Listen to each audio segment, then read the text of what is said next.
Hellos. We're in? We're in. We're in. Oh! It takes me for a surprise. That's different. I feel it different. That's Ta-da. weird. I could Oh, put you. I didn't share the link.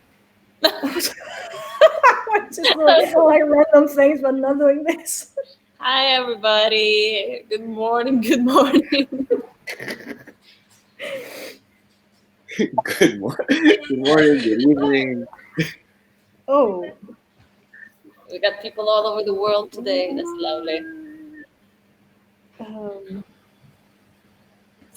Sorry. I was not doing this. Flowers in the house. That's awesome. New look. Yeah, you like our new look? Hey. I learned some stuff over this weekend. Now I look fancy. Nice to see you guys. So, the topic of today is the floor. What can we say about the floor? Are you ready, Estefanía? No, I'm just still sharing it. Sorry. Oh man, we were gonna ask some questions before we dive in today, right? So, what are the questions? We have questions? Oh, were we gonna ask kind of what folks wanted to talk about next month before we dive into Oh, these kind of questions. Okay. Oh yeah. get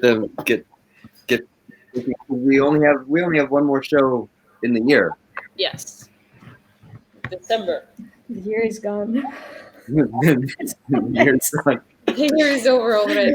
That is over. Let's see. We were gonna have the talk at the 19th of December. That's our last talk of this year. So we were curious about what people wanted to listen to. Christmas tapped. No, don't give ideas. That was kind of just making a joke, but okay. Be careful with jokes. Go get your ghost. Oh, injuries. That's a good one. We've got one vote for injuries. Kate! Come on! We can even have more topics man. in the talk. We don't have to have just one. It can be several topics. The body is a thing. The body's a thing. The body's a thing. That's for sure. That could be really interesting. Yeah. Okay.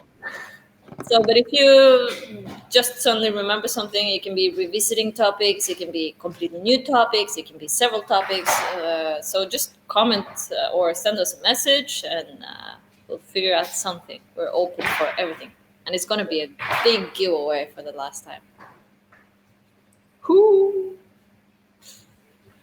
Man, I'm curious now. Your problem. Like, nope. We'll not say that. Okay. Yeah, but we checked them. I think we did ever. We will not go to the weird jobs, Kate. No. That's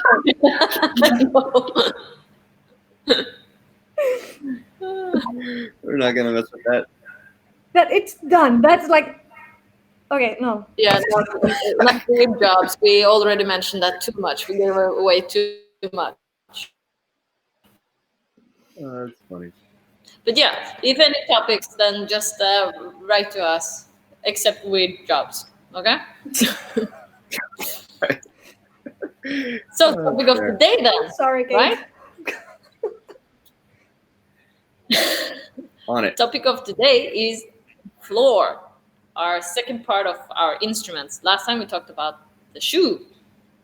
So today we have the floor. One on top of the other. Yes. Yeah. Throw the ball this way now. Oh, I don't know what is the ball. Nice.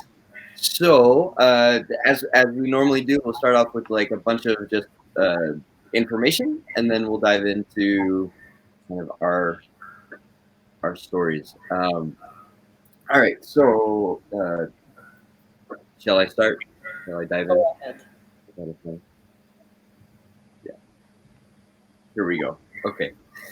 So what's up with the floor? There are a bunch of different things that go into the floor. We're going to talk about both floors that are kind of permanent and traveling things, especially for today.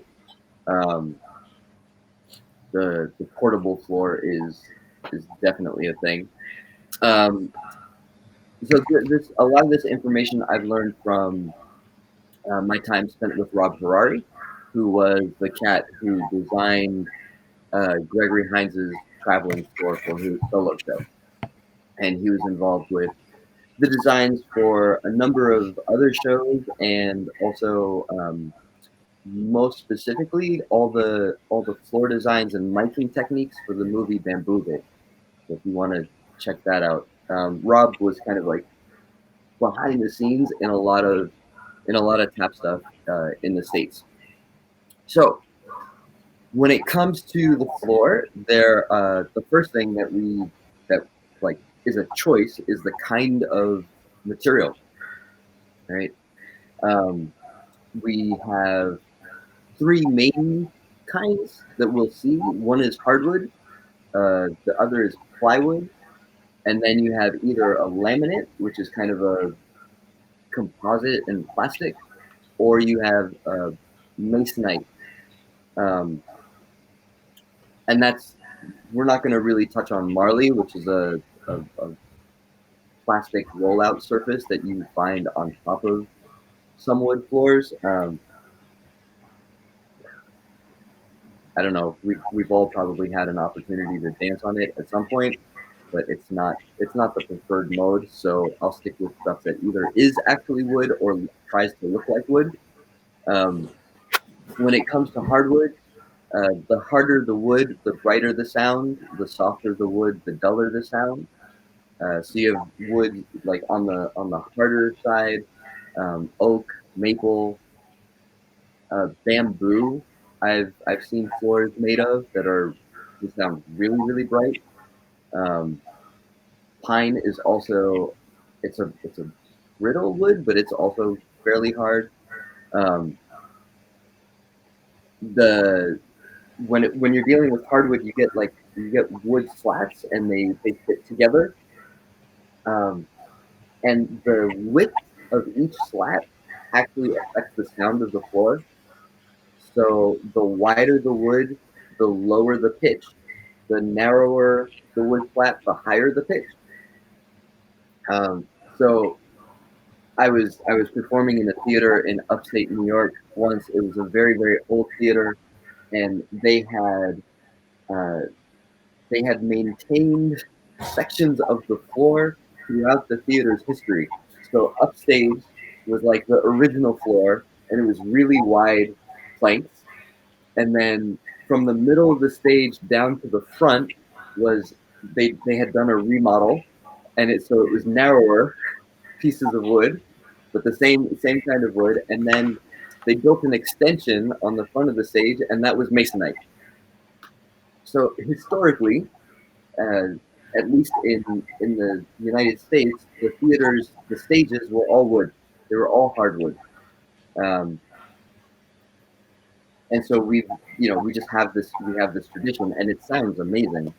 Um, but in that theater, I was able to see kind of like a history of the production technique for stages, where you had generally um, wider planks, and then it got to narrower.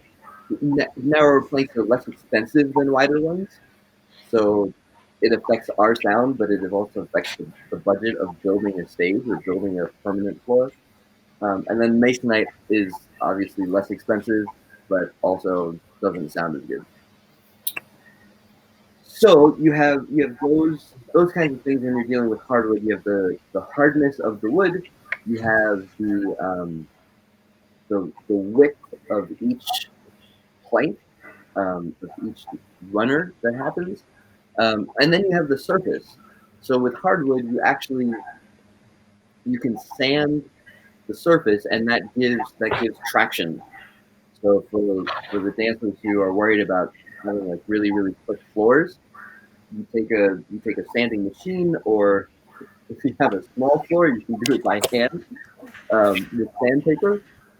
And depending on the grit of the sandpaper, they're normally numbered. The amount of grit that you get from the floor increases or decreases.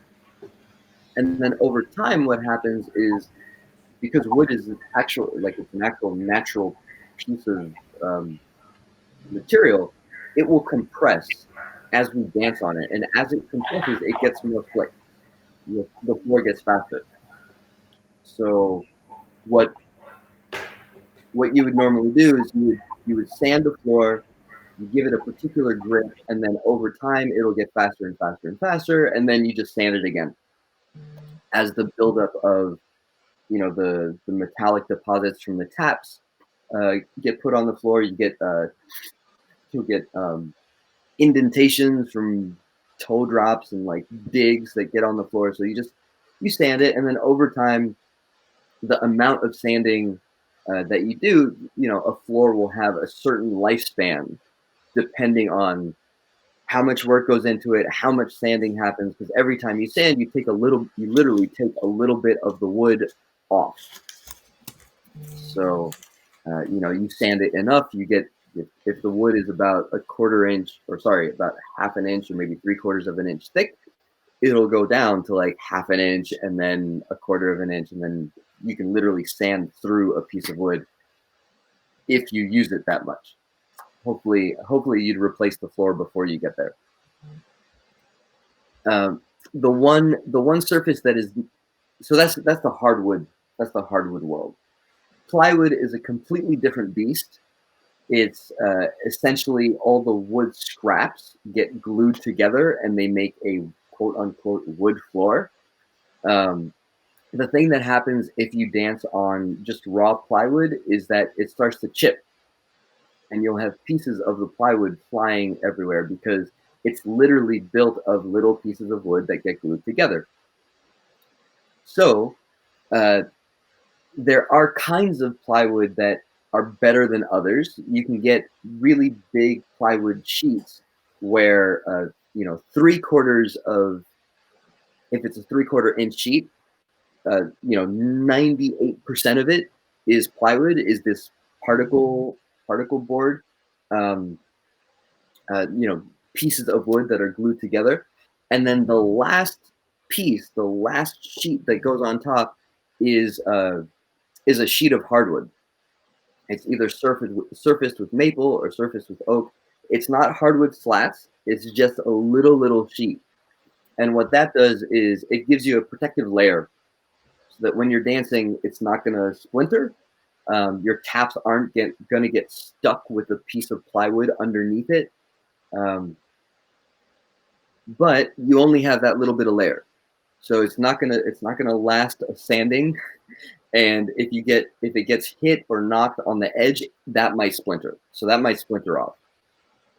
Again, we're kind of going down the expense sheet. So we're sorting from most expensive to least expensive here.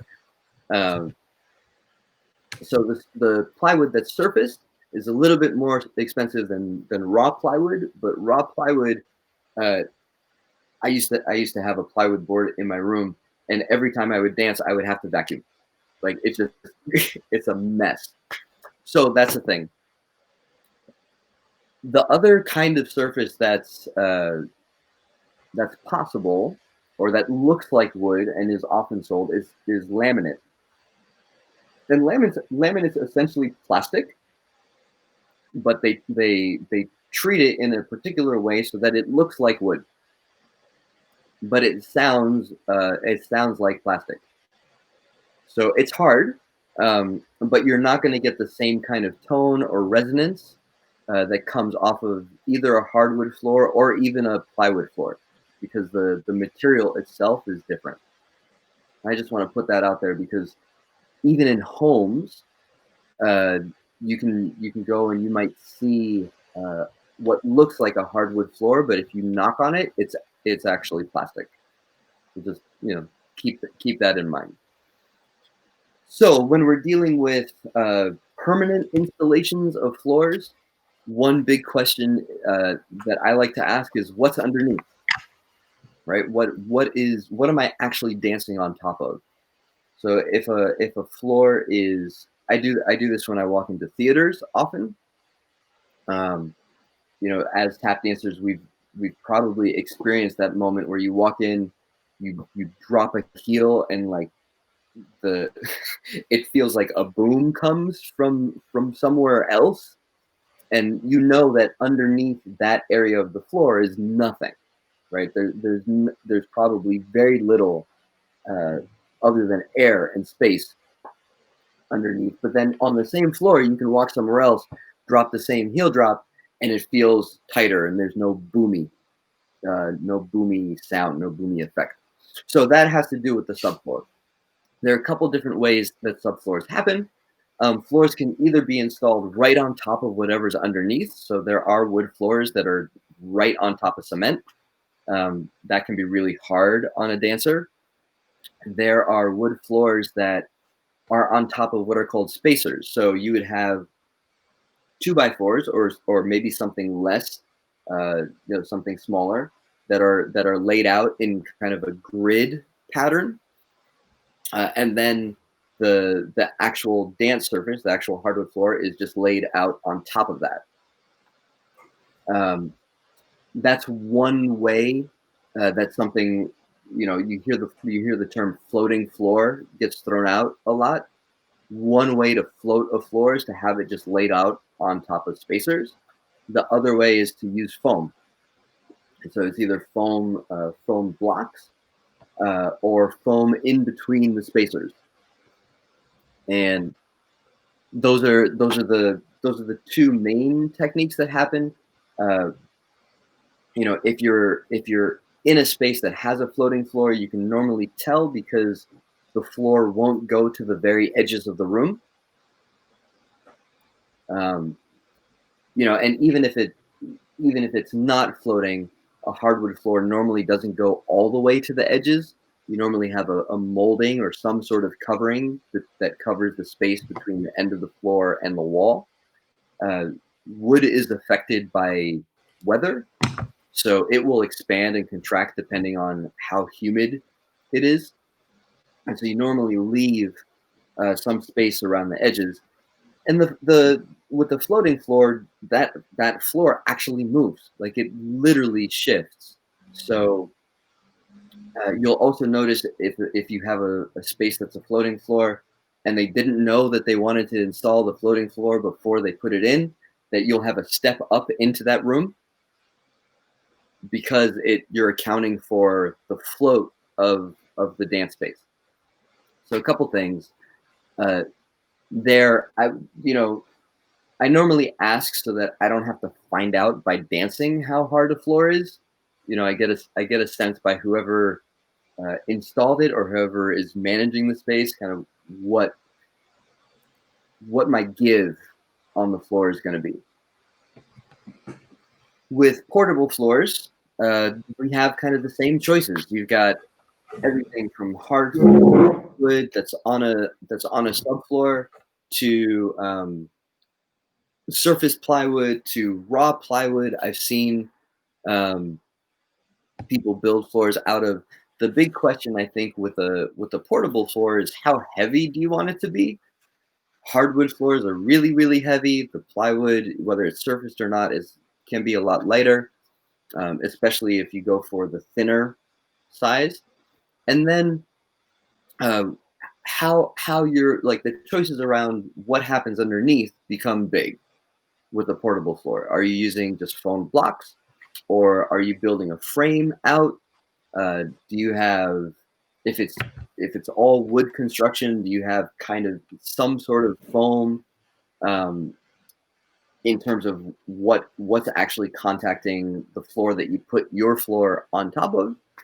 Or is it just wood on whatever's underneath, whether that's grass, because that happens now, or whether it's carpet or whether it's another hardwood floor? Those are all choices, right? And depending on your build, the portable floor is going to have a different response to every impact that we that we kind of give it as a tap dancer. So those are all the things. I guess maybe I should mention one thing about Marley. The thing that we like about wood is that it's resonant, right? It takes sound and it does two things. The sound reflects off the top of it, and then sound also travels through it because it is a particular it's a natural material. It has resonant properties, so that sound comes through the wood. And if you take a microphone and you stick the microphone on the wood, you'll get a different tone even if you're 10 feet away than if you put the microphone in the air, right? And the microphone that's on the wood is getting sound that's traveling through the wood. So if you say, or if you have an experience where you're dancing on something that's not wood, whether it's Marley or laminate or some other material, the resonant properties are going to be different. So it's not just, wow, purple, that's nice. we got fancy backgrounds going on there. Yeah, Very okay. cool. So for those watching, I will just mention that we're going to film tomorrow, and Alex is my husband. He's testing lights, so that's the shadow you see. So, so that's what I said. We're on. That's lovely. Yes. Continue. Sorry. That's great. It looks very professional. Very Yeah, nice. I feel like I'm on a green screen right now. It looks like that. Just people. And then Alex crossing again. Yeah, with the shadow. It's like that's really cool. Sorry. Oh, man. That's life. That's no problem. That's great. Yeah, so I don't think there's a need to talk about Marley at that point. I'll take that as a sign. I'm not sure actually about the language here. What is the Marley? I'm not sure. Linoleum. It's called the rubber. No? If you've seen dance concerts with modern dancers or ballet dancers, it comes as a big roll, and you roll it out and you tape it down at the seams. Yeah. And it's either rubber or like soft plastic. Okay, I just call it mats. If you were to dance on it, how you call it?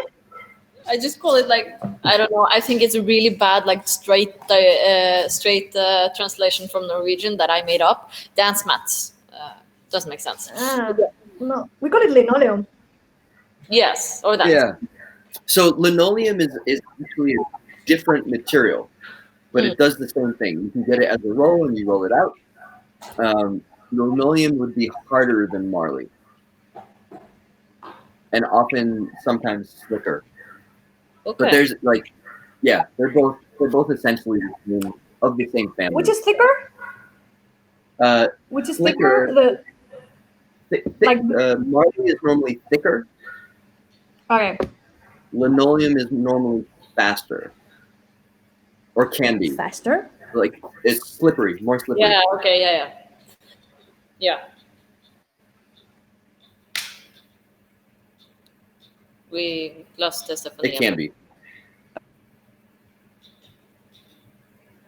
She's in a pose of there we are. Go. Okay, you're back. It was very thoughtful pose. Okay. But I mean, a lot of the challenge, you know, if you go to stages in the United States, I don't know how it is in Europe, but you'll find whole stages that are just plywood, right? They're painted black. But they're built with these 4x8 foot sheets and just drilled down, because that's more for a theater. It's less expensive to have that kind of stage because you're gonna paint over it, or it's just gonna get knocked around because of set pieces, than to have a really nice hardwood floor.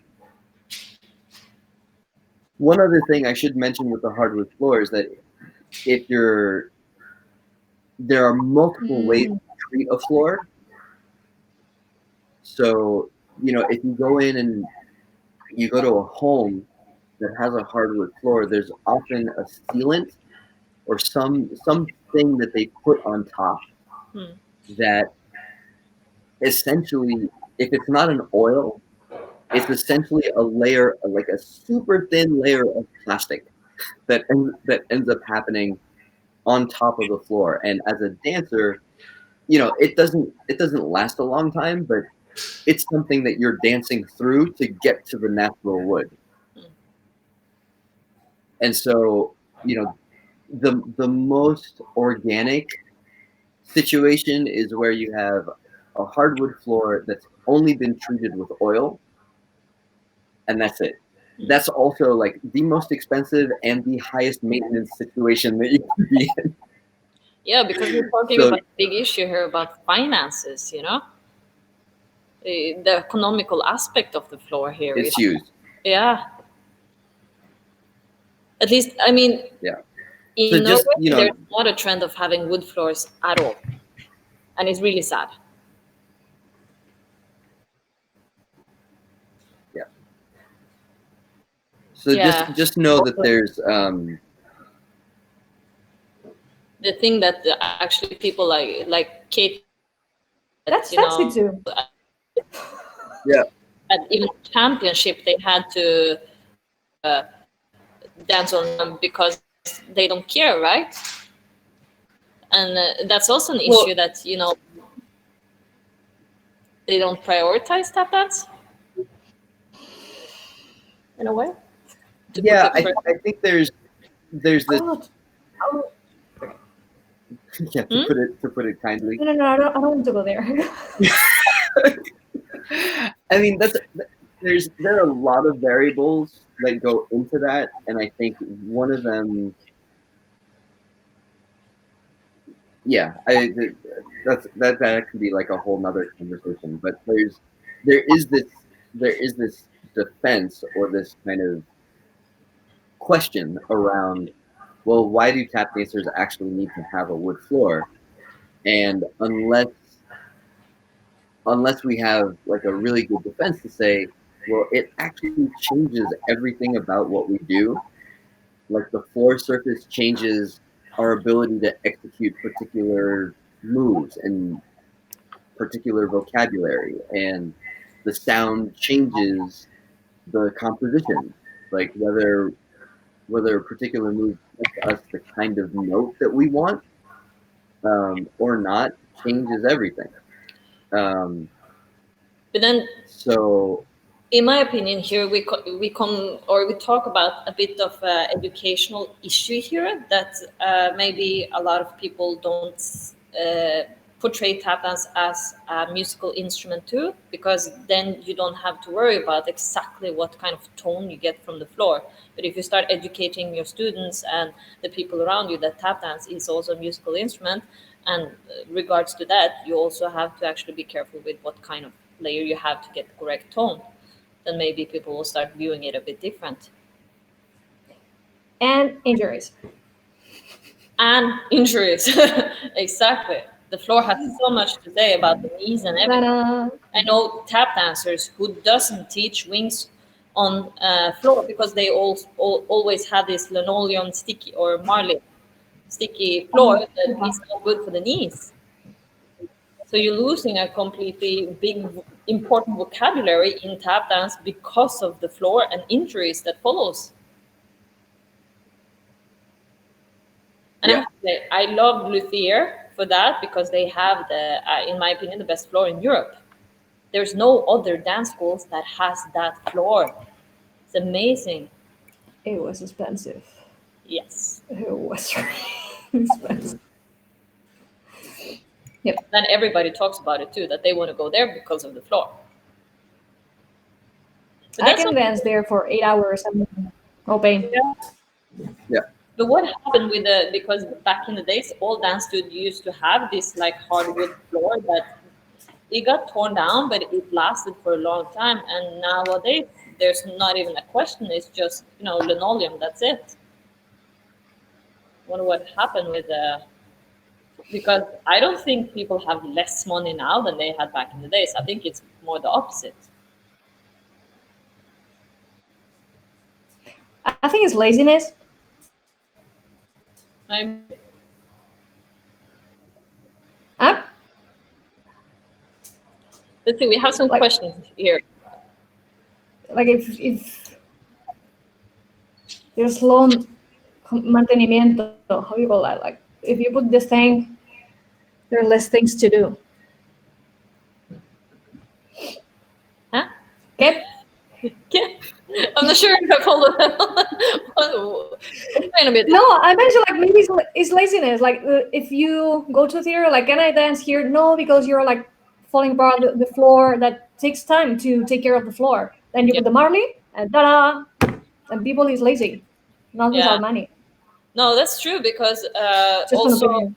like the studio we are at now is wood floors in all the studios, but we're not allowed to tap in two of the studios because where tap dancer will make scratches, and that's the studios that we should be allowed to tap in. The studio that we have is Plywood that I have to vacuum both myself and the floor after every class. Basically, it's horrible. They painted it, but that doesn't help. I mean, it just gives us color paints on the shoes. That's it. No, it makes it worse. So it's like these kind of like, you're gonna make marks on the floor. You're gonna make scratches. You meet that everywhere. Yeah. Well, I think there's something to be said for, like some people put in a wood floor as an aesthetic thing.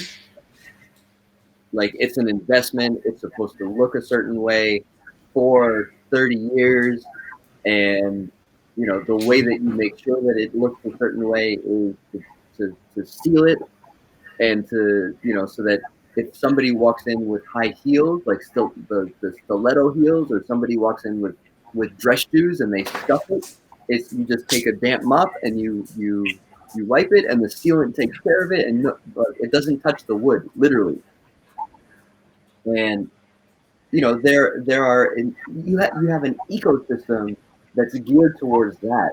So even when I was in a position where you call up a wood treatment company where they know how to like take care of wood floors, and you say, this is what I need you to come in and like take care of this wood floor. They walk into the tap studio and they look at it and they're like, what in the world are you doing here?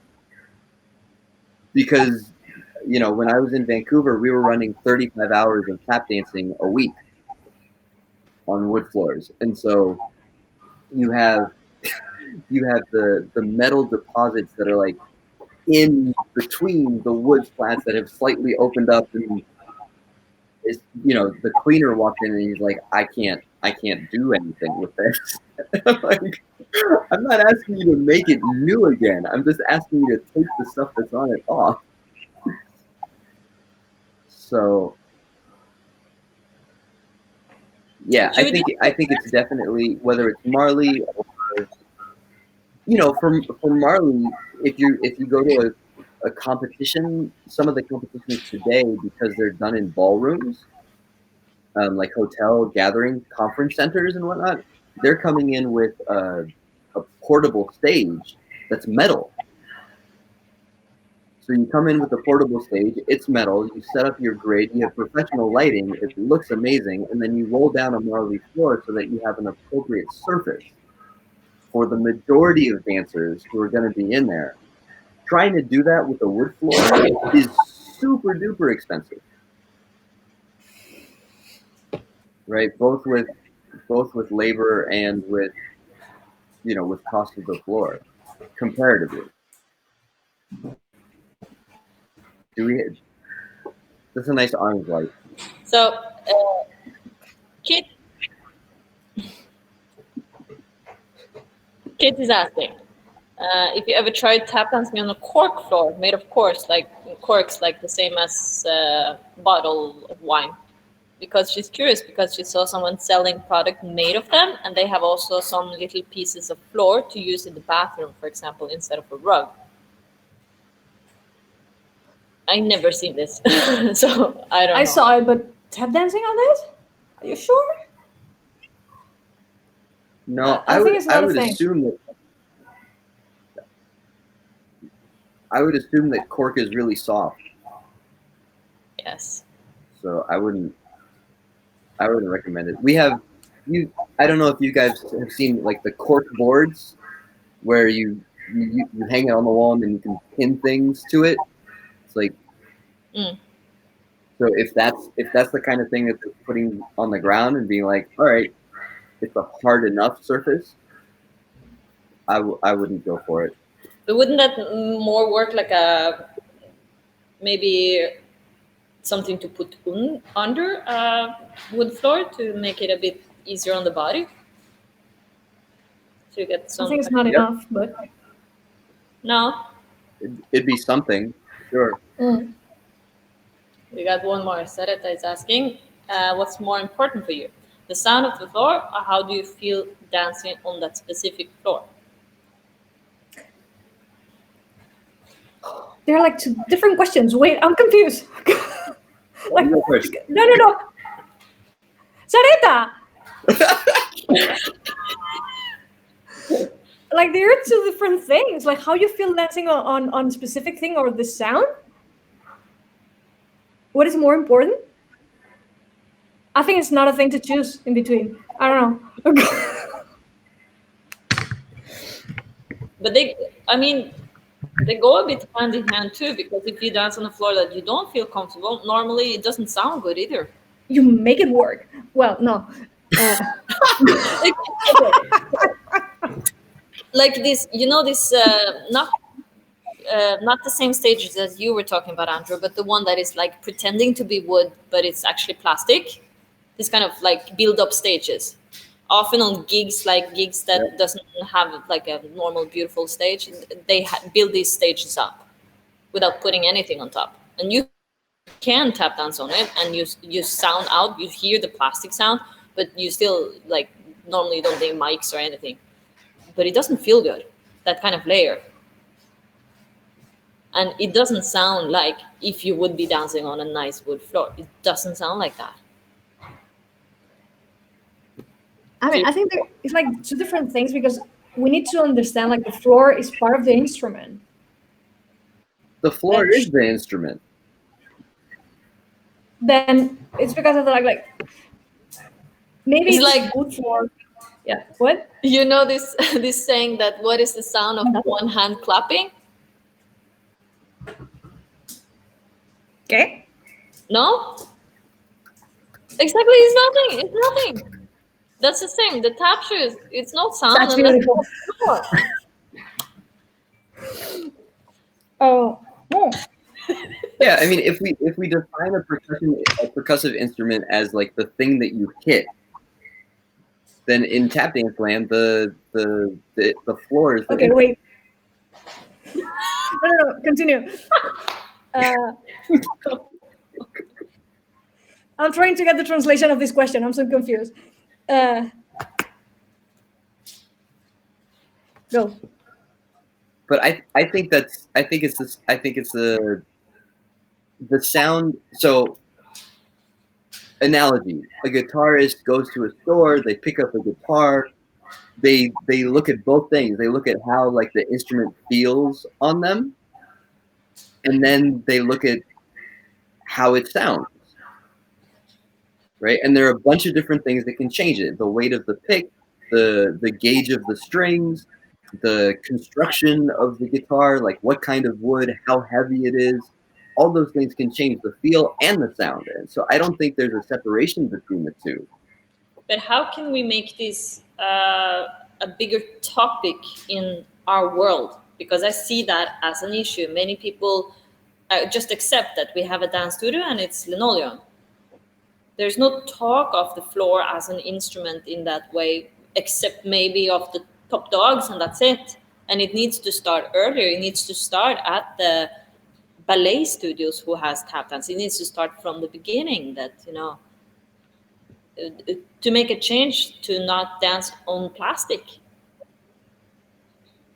So you're dealing with, in the commercial world, you're dealing with the market, right? So either I think you have two ways of doing it. Either you have somebody who puts in the investment and takes the risk and says, if I'm going to do it, I know that this is going to affect people in a way that's different than anything else that they experience. So I'm going to make this space. Or, you know, and then what happens is people come to your studio and they're like, well, this floor looks different and sounds different and feels different. And, you know, that experience is better than, you know, even if I might like the teacher that's over there, like the space and the effect in your room is different than what's happening over there. I want to be here, right? But so I think that's one way.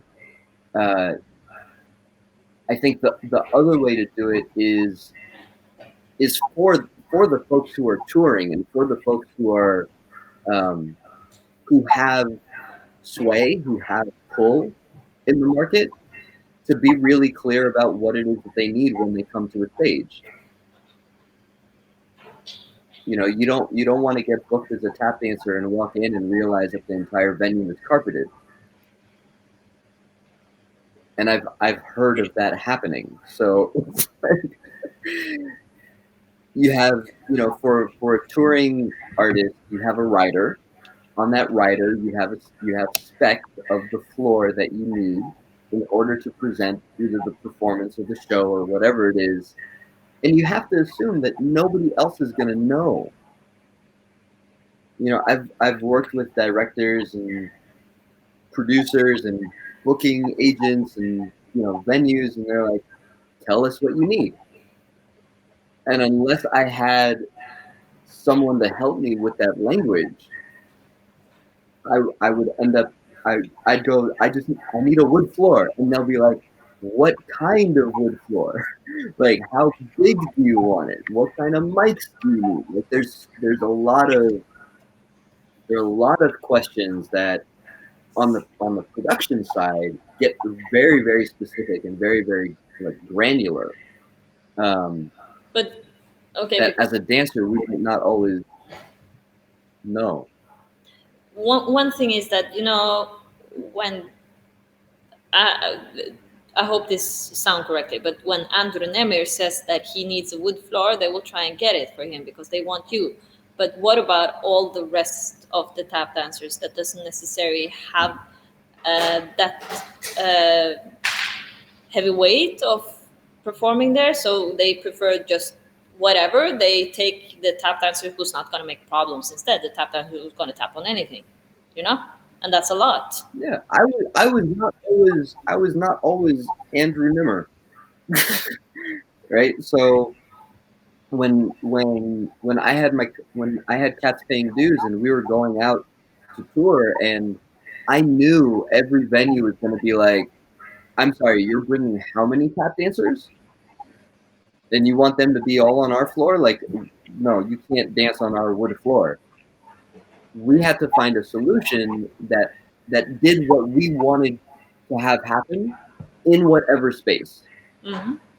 And we weren't at a stage where we could book, you know, the Rob Harari touring instrument that, you know, you need a truck and you need crates and you need 6 crew to load in. Like, we couldn't do that. So we had to find something in between we can't get the gig and we need an extra like budget line item for the floor. Mm. So I think every dancer goes through that. What did you end up doing with the company? Okay. We had the same floors that I sell. Mm. We made those. It was just maple surface plywood on a frame. You didn't feel that way of. Sorry, yeah, you're cutting off, Iselin. Oh, sorry. I think it was because we were speaking at the same time. No, I was going to say that you didn't feel that limited the pieces that you made, regards of how to use the room. No, so we developed a repertoire that could be done in 2 ways. It could be done on a full floor if we had that opportunity, and it could also be done on separate boards. And so, we would have more fun if it was on a full floor, of course, but we didn't want to not have the opportunity to perform, so we just adjusted the repertoire. Cool. Cool.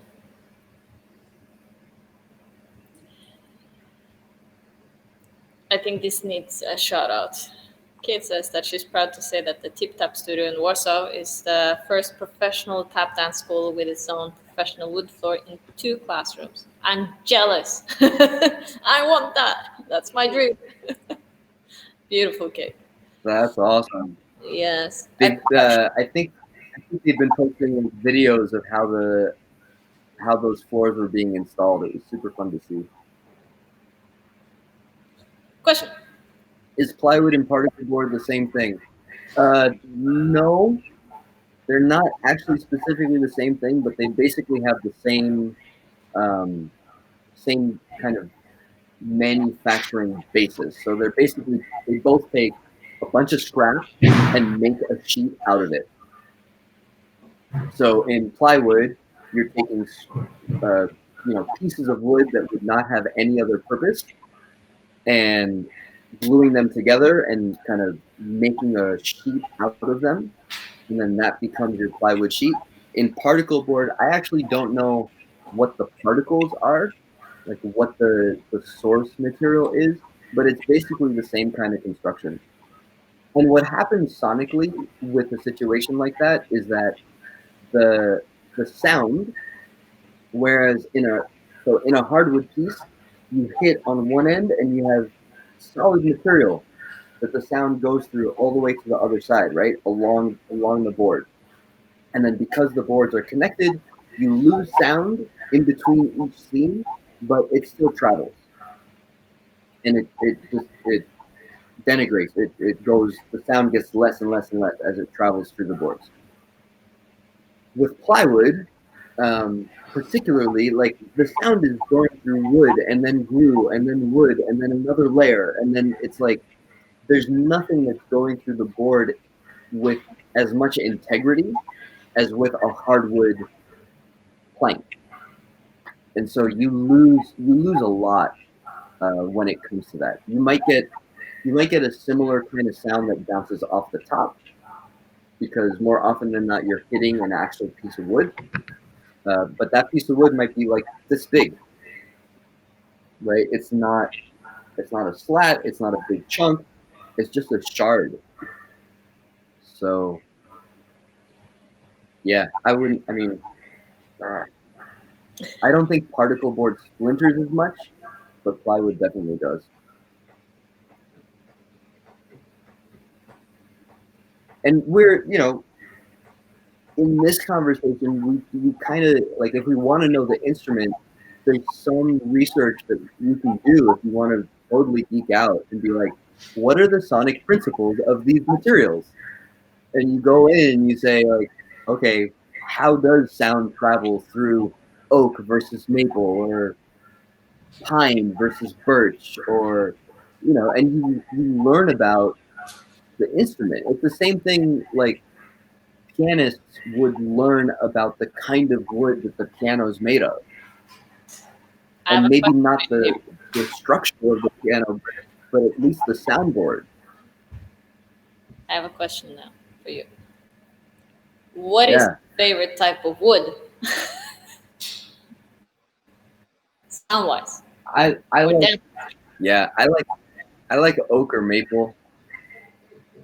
Natural, no oil, no sealant, nothing, just the wood. Cool. And I like it. I like a fast floor. I like a slippery floor. What about you, Estefanía? I'm happy with luthier. What is luthier then? Which wood it is? Luthier is a new kind of wood. I think on room 6 he put maple, but I don't know the other one, the big ones. Okay. They're similar, but for sure it's not the same, because he told me they're different. the thing is, like, he told me the three kind of woods, like important one. I wrote it down in a note, and I forgot the names because I had them in a note. That it's somewhere in my phone. I have the info. Nice, nice. Actually, my favorite in Oslo has been the one that I used for Tap Oslo, the one room with a really nice wood floor. I'm not sure what kind of wood floor it is, but they took it down now, and they were going to throw everything away yesterday. No, 2 days ago, and they were like, "Iselin, do you want some pieces?" I was like, "Yeah." So I got some extra pieces. Oh. Yeah, Oh, that's cool. life. Should we start the giveaway? Oh, that's a good idea. I just saw the time. Should woohoo! I have the hat. Oh, good. What are we giving away? We should at least tell people. So we're giving away a 25% discount on Ruben Sanchez dance shoes or tap shoes. Sorry, dance wear. That's the name on tap shoes. That's what I was going to say. Okay. All right. So we got the hat. We got the hand. I'm not looking. Okay, that's it. Wait. There you go. We got one. It is Verena. Hey, I don't think actually she's in the conversation right now. she is. She is beautiful. Say hi, please. And then remember, She was the list. Like, it's not Verena. It's like Rena. Like, oh yeah, okay. So okay, I got the whole. Oh, Yes, for sure. Beautiful. yay! How do we give her the discount? You tell Ruben the full name, or how does this work? it's online. Like, yay! Congratulations! We will bring you up. Okay, Congratulations. this is the winner. Woo! Beautiful. So Yeah, I will talk to Ruben, and he will send the email to Verena. perfect. Nice. So should we talk a bit Kate's about got the an name? interesting question. Oh yeah. Okay. Yeah. Oh yeah. Oh, that's. But So could you actually make a floor into a keyboard if you mix various types of tap boards?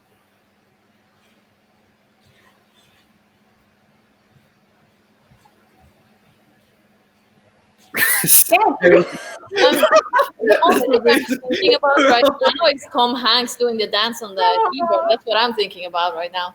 But that's not wood, so Oh man. So yes, you could. Anita Feldman back in the 80s had like a sort of kind of thing like this, where she built I think it was 3 or 4 different boards, and then they were tuned differently. So the construction, and I think the kind of wood was different. I'm not sure. The question is, will the tones per board be as dramatically different as that of a keyboard, so that the people who are listening to you will sense a difference? Right? Tap dancers' ears are really, really finely tuned. So if you make a thing, if you really like, here I'm gonna dance and it's gonna be like this, and then here I'm gonna dance and it's gonna be like in this tonal space, and over here it's gonna be a different tonal space. You want yes. Anyway, yes, it's possible. Yeah. And it's worth the experimentation for sure. I think it's a fun thing to go for. And Sarita said, like it's kind of Kate said, like like sometimes the floor sounds beautiful, but it's so slippery, you don't feel comfortable. This thing is like kind of the translation of Sarita, like what you prefer. to be uncomfortable in a good floor or not? Like, no. No. Like, what you... Yes, that's in Spanish. But what do you prefer? That's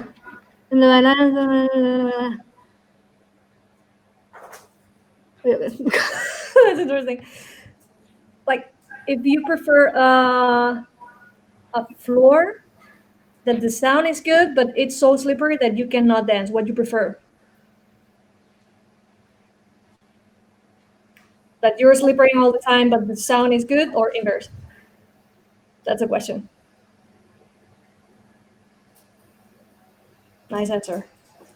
I think this will depend a bit about your level of tap dancing and your level of performing on different surfaces. Because even if you, let's say you have good technique and stuff like this, but you're not maybe used or don't have that long experience or used to dancing on a lot of different floors, then you probably won't be able to handle a floor that sounds good but are very slippery, because your technique doesn't handle it. Doesn't matter how good the sound is, your technique won't handle it. But if you have a lot of experience on dancing on different floors, then even if you don't feel comfortable, you will still be able to handle it. So I think it depends a bit on your level too before you can answer a question like that.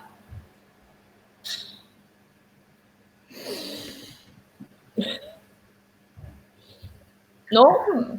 I feel like those Yes and no. are all thoughts. Like all that was all thoughts. Go. Come on, tell me. But I think because like,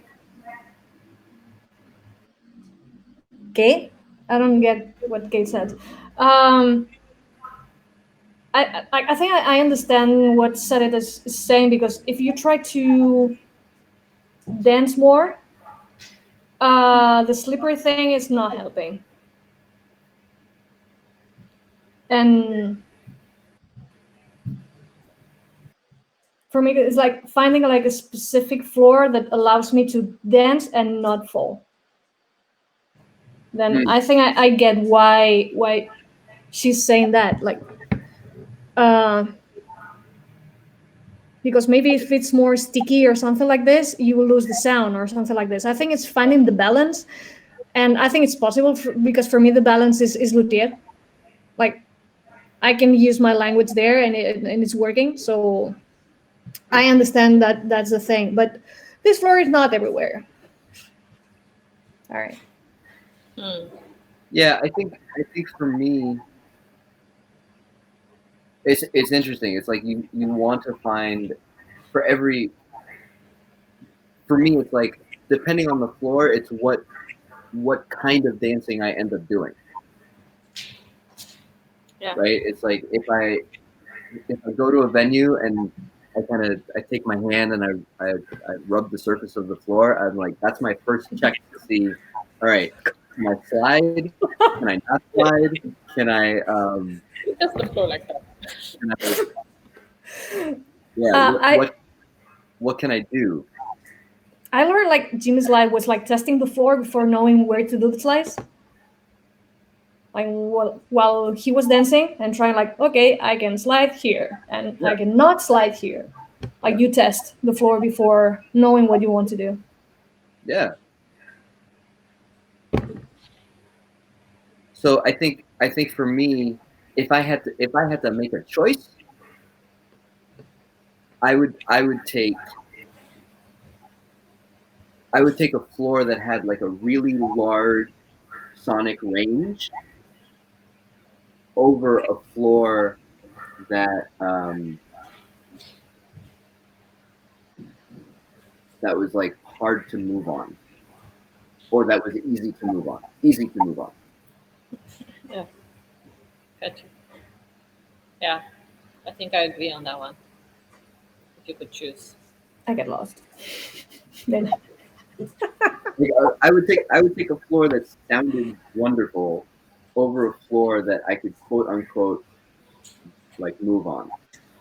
But that's because you're so experienced that you can adjust your technique according to how the surface is.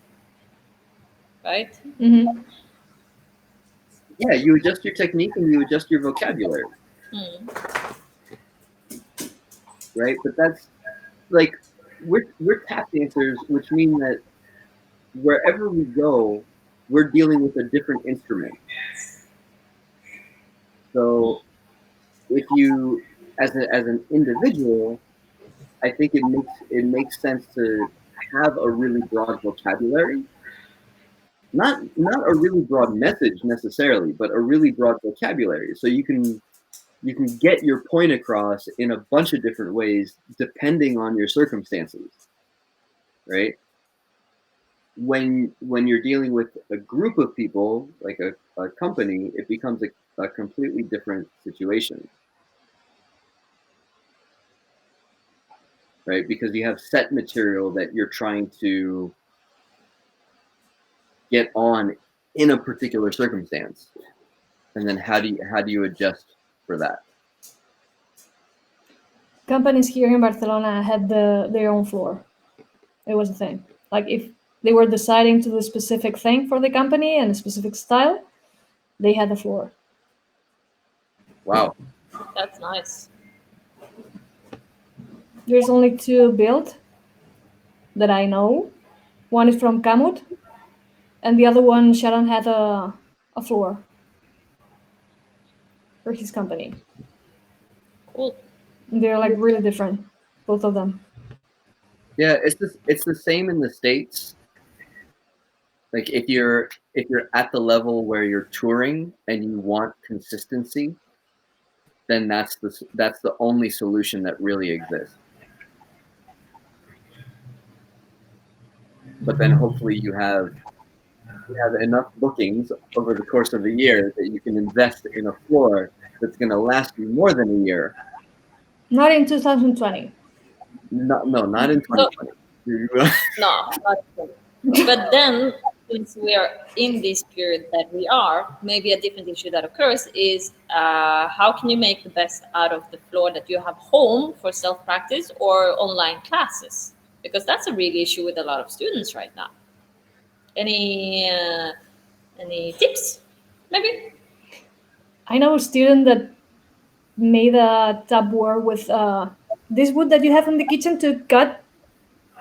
Yeah. And I was like, that's so cute. Sorry. But there's always options. Go for the tips. Like, because you have factors like not annoying the neighbors too much, That's another comfortable thing. on the floor that you're rehearsing on, space. What else? A lot of things. Injuries. Injuries, and maybe a budget because everybody is struggling somehow financially maybe these times.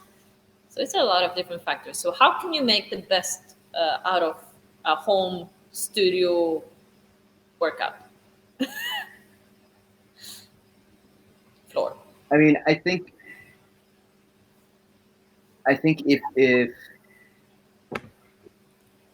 if you find a hard surface,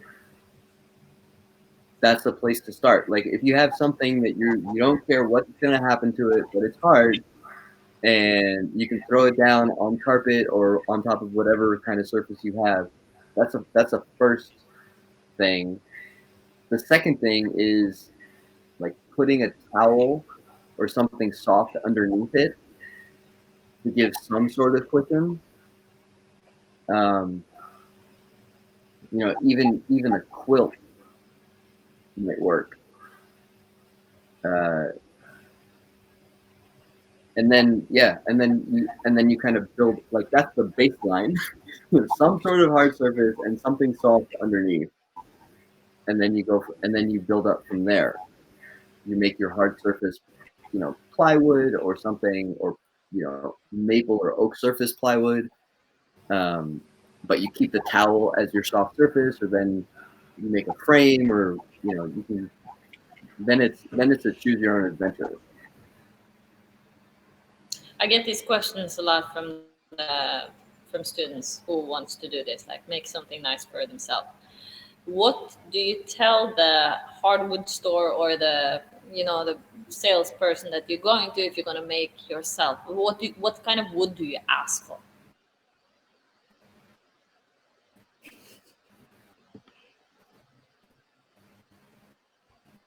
I ask for maple surfaced plywood.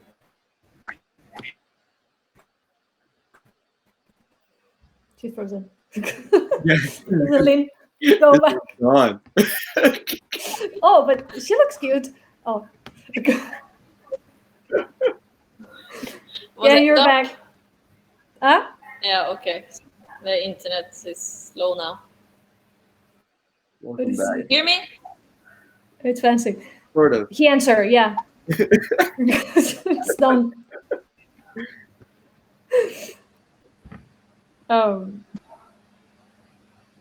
Yeah, I don't know. I think imagination is a thing for these things. Yeah. I like this thing with the cutting board. the kids. Cutting board works. Just don't go back and use it for food. We don't recommend it, but if they want, At least flip it over, like one side food, one side tap. oh, like tomatoes under and metal on top, like that. And, Yeah, oh no. no. That's Change nice. another question, please. Okay. We have more questions? Kate just wrote something. Yes, Kate says that the first home tap board she had was like just cut for her, and this size out of this and this wood, and it's really heavy. But now she has a foldable tap floor by Tom. Let me know if I say this right. Tomek Palas, one of the best Yeah, I think dancer. there's a lot of options on, like, if they don't want to build up at home, there's like many people that is selling this kind of things. I don't want to mention any of them, and I think because I don't know them also, then but or you find your way to do something at home, or you can ask for a professional that it's built and they're selling it. So this way, what kind of board do you have home? Mine is so fun. You remember I've worked with a musical here in Barcelona. It's got, well, for the musical La Cage aux Folles. And when they were cutting the scenography, they had like some woods like around the theater. And, like, you will throw this thing away? They say like, yes. You go, no, you will not do that. Then we should record the sounds before the musical, like, did the premiere. So we moved this board to a estudio de sonido, like sound recording place. I don't know how you call that in English. We moved it there. I did the recording. I have the video on top of this on this board, and then I called my daddy. Please, can you help me bring this thing to my home? It's heavy. It's really heavy because it's wood for stage. It's like really thick. And Yeah. it's like, no, you cannot move it alone. No. And it's like huge. Yeah, that's the same as the piece I told you that I savored from this beautiful floor. It's like this thick and then stuck together. It's really heavy. Man. I'm gonna put it in the recording studio now. But even that, if you're doing this kind of things at home, even it's a carpet or a towel or something like this, it's hard to dance on these things. And then injuries for next month, like with the dog. But I get injured when I was doing this thing in the lockdown. It was so heavy for me, for example. But do you have any like easier to bring to the park or whatever? No. Nothing? I go to Luthier. I'm fancy. What do you have? I have the same boards that I make. It's just a maple surface plywood. It's got a frame on the bottom, and then we put felt feet on it. It's tiny. It's like 3 feet by 3 feet, so it's less than a meter by a meter. Yeah, it can fit in the trunk of my car. I can carry it. It's a little awkward to carry because it's square, but It works. Cool. It does the job. Yeah. Nice. And it's, I mean, for something that is so simple to build, like I've used it so many different places, and it does the job. Like there's nothing, and I use those specs if I'm going somewhere and somebody needs to build something for me, and I don't want to impose a very expensive specification. I just spec this kind of build, and I'm like, it'll work, no problem. Like I might size it a little bit larger because I don't have to take it on a plane, which I've done before.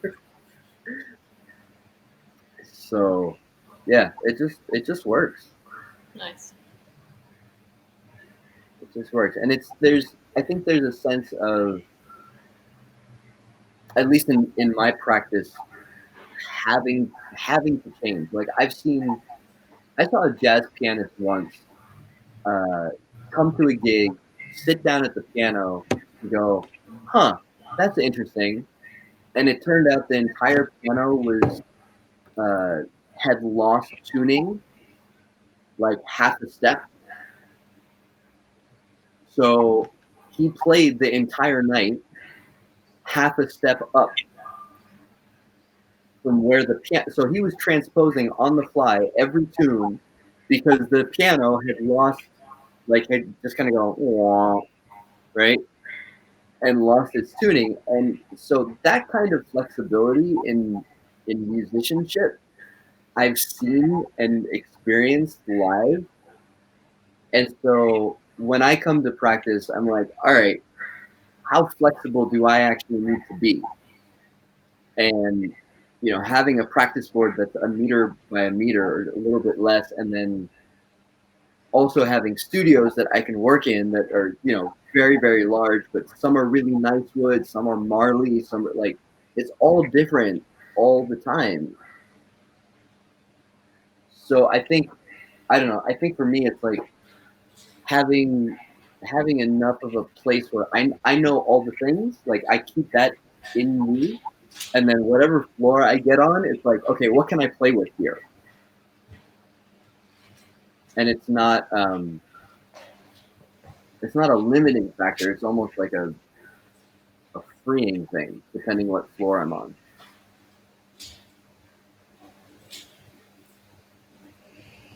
I don't know.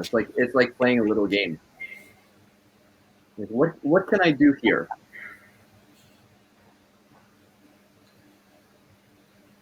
I don't know. Do we have any other questions from people? Now's your time. Should we say something about the next giveaway? I think so. I think so too.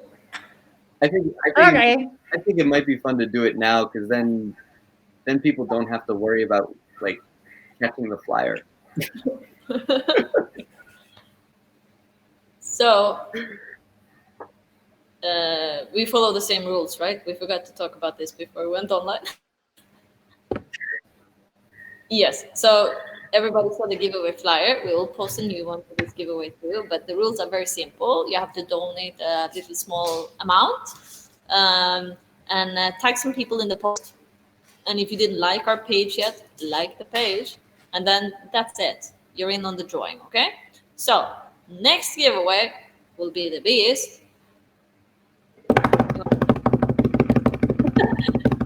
We will give away a pair of Ruben Sanchez tap shoes. You can win tap shoes, guys, okay? It's his standard, help me with this, Estefanía. It's a standard white or black shoes, but this is quality shoes. So if you really want a pair of shoes, you have that. Oh no. To win it for a very, very small price. Yep, it's a big deal. Join us and spread the word among all tap dancers who wants new shoes. Spread the word, okay? So we will. That's what did we say? 15? No, I forgot the date now. 19th of December, if that's a Saturday. I think it was 19. Yeah. So we got some time to spread the word. We will make a new post on Tap Talk, spread it, and be ready. It's going to be epic. I'm psyched. Yeah, Kate is excited too. Yeah, she That's told me huge, man. did the things needed, so Kate is in on the drawing already. Perfect. Anything else? Big deal. No, I think we've got a topic for next month too. This is exciting. Yeah, Kate, you win. Injuries? Yeah, That's the topic? why not? Injuries, the body. We like it doesn't have to be the bad stuff only. True. Mm-hmm. So maybe we end a bit earlier today, since we kind of went around the floor and the things that we need. Yeah. I think we mentioned a lot of things about this. I think it's good. It's good. It's good. I mean, like if there's questions, yeah. If there's if there's questions, we can say. But I think with all the resources and all the things that Andrew mentioned and some of the questions, I think we're fine. We got a lot of good information. So now go home, build your own floor. We want to see it. If Contest. If it's this is what did you call it? Cutting board for kitchen or whatever it is. We want to see your homemade floor. I will ask Dominique. But yeah, we can do a contest with this. Like, send your picture of the portable floor that you have at home. Send it to one of us or the Tap Talk page. We'd like to see it. I'll leave it there. Maybe we show a couple of options the next time. We start with showing the pictures. So send us a picture of that nice homemade, what would we call it? COVID quarantine floor you have. That's a nice title. Other than that, anything, contact us, guys. We will either answer it on the show or answer you. Whatever it is, let us know. Thank you guys for tuning in. Lovely to see you as always. Stay safe and take care of yourself. Take care of the body that we're going to talk about next time. Ta-da!